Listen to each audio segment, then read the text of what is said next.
Script. యేసు ప్రభు వారిలా నీ ముఖం ఉంది కాబట్టి డబ్బిస్తాను, వచ్చి యాక్ట్ చేయి అంటే వచ్చాడు. ఆ చిత్రాన్ని చాలా అద్భుతంగా చిత్రీకరిస్తున్నారు. యేసు ప్రభు వారిని కొరడాలతో కొట్టేటటువంటి సన్నివేశం వచ్చినప్పుడు అక్కడున్న రోమన్ సైనికుల యొక్క కొరడాలకు 4 శాఖలుంటాయి. ప్రతి శాఖకు 4 గాలపు ముళ్ళు ఉంటాయి. ఒక్కసారి ఆ కొరడాతో కొడితే 16 చోట్ల చీలిపోతుంది. ఆ సన్నివేశాన్ని వారు ఒరిజినల్ గా తీయాలి అనే ఉద్దేశంతో యేసు ప్రభు వారి యొక్క పాత్ర పోషిస్తున్నటువంటి జిమ్ క్యావిజల్ అనే వ్యక్తిని అప్పటికే అతని దేహం అంతా ఒక కవచంతో నింపారు.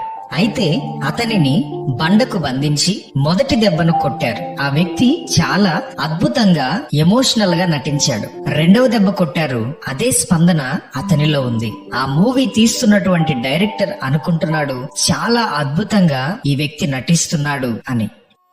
ఆ కొరడాతో 3వ దెబ్బ కొట్టేసరికి జిమ్ క్యావిజల్ అనే వ్యక్తి గట్టిగా అరుస్తాడు. ఎందుకనంటే అతని శరీరంపై అమర్చినటువంటి ఆర్టిఫిషియల్ స్కిన్ దాటి ఆ కొరడాకు ఉన్నటువంటి ముళ్ళు అతని శరీరాన్ని గుచ్చి చీల్చివేసింది. ఆ వ్యక్తి తట్టుకోలేకపోయాడు. రక్తము దారలుగా కారిపోతుంది.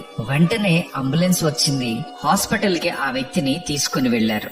ఆ ఒక్క కొరడా దెబ్బకు ఆ వ్యక్తికి 16 కుట్లు వేశారు.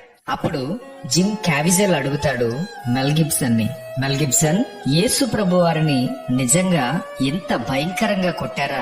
ఒక్క దెబ్బ నేను తట్టుకోలేకపోయాను. 16 కుట్లు పడ్డాయి. ఒక్క దెబ్బ తట్టుకోలేక నా శరీరము జ్వరం వచ్చింది. యేసు ప్రభు వారిని ఇంత భయంకరంగా కొట్టారా? ఇంత భయంకరంగా హింసించారా అని అడుగుతాడు. అప్పుడు మెల్ గిబ్సన్ చెప్తాడు, మనము తీస్తున్నటువంటి ఈ చిత్రంలో కేవలము యేసుక్రీస్తు ప్రభు యొక్క వేదనను, ఆయన పొందిన శ్రమలను 40% మాత్రమే చూపిస్తున్నాం. ఆయన పొందినటువంటి వేదన చాలా గొప్పది, దానిని భరించటం ఎవరి తరం కాదు అని కొన్ని విషయాలు యేసుక్రీస్తు ప్రభు వారి గురించి చెప్తున్నప్పుడు హాస్పిటల్లోనే బెడ్ మీద ఉన్నటువంటి జిమ్ క్యావిజల్ అనే వ్యక్తి వెంటనే మోకాళ్ల మీద పడి ఆయనను సొంత రక్షకునిగా అంగీకరించి మారు మనసు పొందుతాడు. అప్పుడే ఆ వ్యక్తి ఒక తీర్మానం